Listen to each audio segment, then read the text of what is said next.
کہ بعض مرتبہ ایسا ہوتا ہے، اللہ تعالیٰ پناہ میں رکھے، بعض مرتبہ ایسا ہوتا ہے کہ انسان نیک عمل کرتا رہتا ہے یہاں تک کہ اس کے اور جنت کے درمیان ایک ذراع کا فاصلہ رہ جاتا ہے، صرف اتنا اس نے نیک کام کیے کہ اس کے اور جنت کے درمیان صرف ایک ذراع کا فاصلہ رہ گیا. پھر اچانک اس میں تبدیلی آتی ہے اور وہ جہنمیوں کے کام کرنے شروع کر دیتا ہے. الیاذ باللہ، اللہ تعالیٰ اپنی پناہ میں رکھے. جہنمیوں کے کام کرنے شروع کر دیتا ہے تو انجام، پھر خاتمہ جو ہے وہ اللہ بچائے جہنم کے اعمال کے اوپر ہوتا ہے. یا اللہ ہم سب کی حفاظت فرما، اپنے رحمت سے ہمیں اس انجام سے محفوظ فرما. لیکن ہوتا ہے، نبی کریم سرور عالم صلی اللہ علیہ وسلم نے ارشاد فرمایا.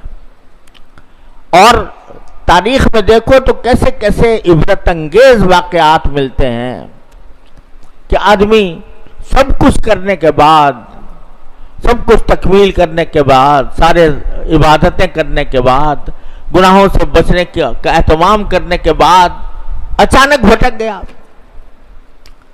میرے والد ماجد قدس اللہ تعالیٰ سرہ، اللہ تعالیٰ ان کے درجات بلند فرمائے، انہوں نے ایک چھوٹا سا ایک رسالہ ہے حضرت کا، درس عبرت کے نام سے. وہ اس میں ایک شیخ کا واقعہ لکھا ہے.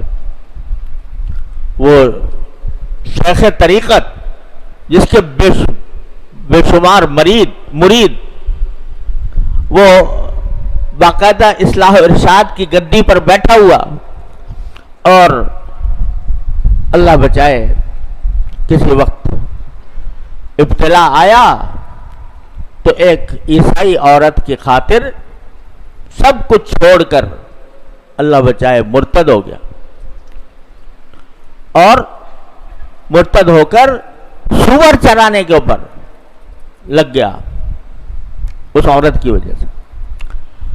وہ تو اللہ تعالیٰ کا کرم تھا کہ کچھ نیک بندے اس کی حلقہ ارادت میں تھے، انہوں نے یہ حالت دیکھی تو دعائیں کی، اللہ تعالیٰ سے روئے گڑ گڑائے، تو پھر اللہ نے واپس کر دیا. لیکن ایک شیخ طریقت بھی کس طرح غلط راستے پر پڑ سکتا ہے، اس کا بڑا عبرت والا واقعہ حضرت والا نے ذکر کیا ہے درس عبرت میں.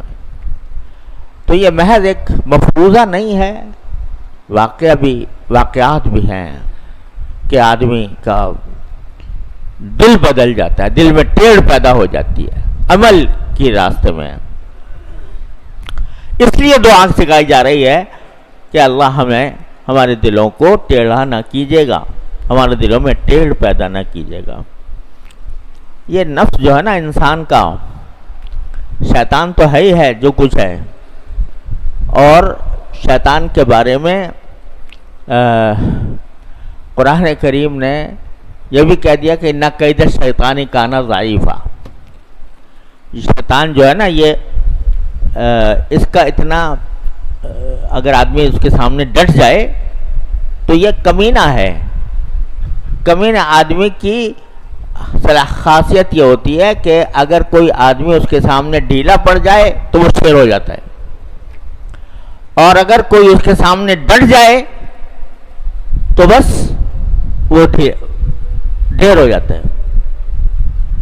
اذا انت اکرمت الکریم ملکتہ وان انت اکرمت اللئیم تمردا. وہ کیفیت ہے شیطان کی. تو قرآن کہتا ہے ان کید الشیطان کان ضعیفا. لیکن خود ہمارے اندر ایک شیطان بیٹھا ہوا ہے، وہ ہے نفس امارہ. ان نفس لامارۃ بالسوء. یہ بڑی خطرناک چیز ہے. اس کو حالانکہ تربیت کی گئی اس کی، اور مشقتیں برداشت کر کے اس کو عادی بنایا گیا کہ یہ غلط کاموں کی طرف نہ لے جائے.